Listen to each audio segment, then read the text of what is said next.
So and what's up guys, स्वागत छ हजुरहरूलाई अज्ञात संसारमा। सो यो चाहिँ मेरो पहिलो भिडियो यो च्यानलमा एन्ड यो जर्नी चाहिँ मेरो लागि अलिक नयाँ छ र यदि मबाट केही गल्ती भए कमेन्ट गरिदिनु होला। हामी अर्को भिडियोमा सुधार्न ट्राई गर्नेछौँ। ओके देन, बेसी कुरा नगरी भिडियोतर्फ लागौँ।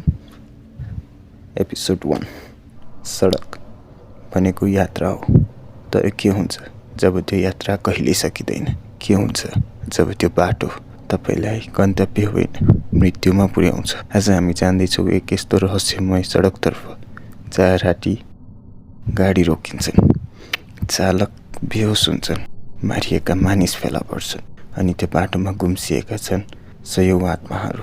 स्वागत छ अज्ञात संसारमा, जहाँ हामी भौतिक संसारको छेउ पारी पुग्छौँ अनि नजर पुर्याउँछौँ ती कथाहरूमा जुन अझै अनकहा छन्। भुतिया सडक सुरु हुँदैछ अब। नमस्ते, मेरो नाम चाहिँ विमल छेत्री र म सिक्किम राभाङलाबाट।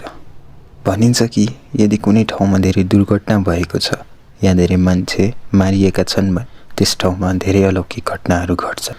र आजको एपिसोड यस्तै एउटा घटनाको बारेमा रहेको छ। त सुरु गरौँ हाम्रो एपिसोड नम्बर 1। आज मैले भन्न गएको घटना चाहिँ आजभन्दा 10 वर्ष अघि घटेको हो।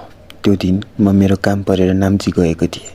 मैले मेरो काम सक्दा बेलुकाको 8 बजिसकेको थियो र त्यति बेला अहिले जस्तो गाडीहरू भनेको बेला पाइँदैन थिए र मसँग पैसा नभएको कारणले गर्दा बस्ने त कुरै भएन। खाजा खाएर हिँड्दै जाने विचार गरेँ। नाम्चीबाट राभाङ झन्डै 28 किलोमिटर थियो। हिँड्दै गए पनि पुगिहाल्छु नि भन्ने सोच बनाएर म हिँड्नु थालेँ। दामथाङ पुगुन्जेल सबै राम्रै भइरहेको थियो। जब म दामथाङ कटेर पुतली भिर भन्ने ठाउँ पुगेँ त्यति बेला कोही मेरो पछाडि हिँडे जस्तो लाग्नु थाल्यो। मलाई बिस्तारै मेरो नाम लिएर बोलाए झै सुनिन थाले। त्यति बेला डरको सीमा भएन। पछाडि फर्केर हेर्ने आँट पनि आइरहेको थिएन। सुनेको त थिए यो बाटोमा राति हिँड्दा अलौकिक घटनाहरू घट्छन् भनेर। बाबाहरूले भन्नुभएको थियो यहाँ अलौकिक घटनाहरूले गर्दा धेरै एक्सिडेन्ट भएको छ।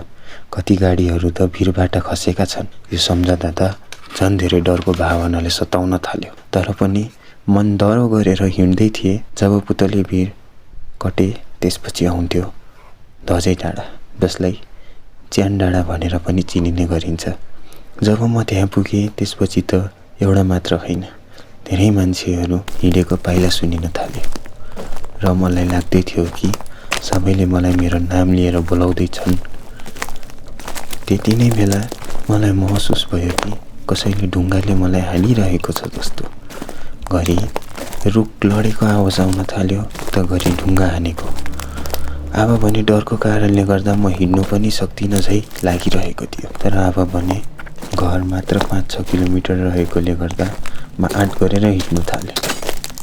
त्यति बेला करिब रातको 12 बज्नु लागेको थियो।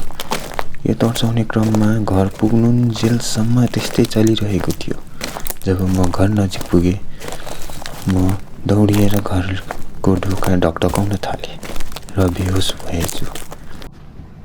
भोलिपल्ट बिहान उठ्दा त मलाई डरले छोडिसकेको थियो र म भन्छु कि भगवानले यति चाहिँ साथ दिएका छन् कि त्यस दिन त्यस्तो हुँदा पनि मलाई केही भएको थिएन र मेरो जीवनमा धेरै अलौकिक घटनाहरू घटेका छन्।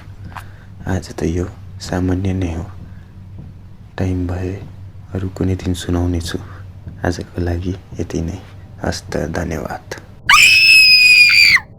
आशा छ तपाईहरुलाई यो श्रृङ्खला मन पर्यो होला।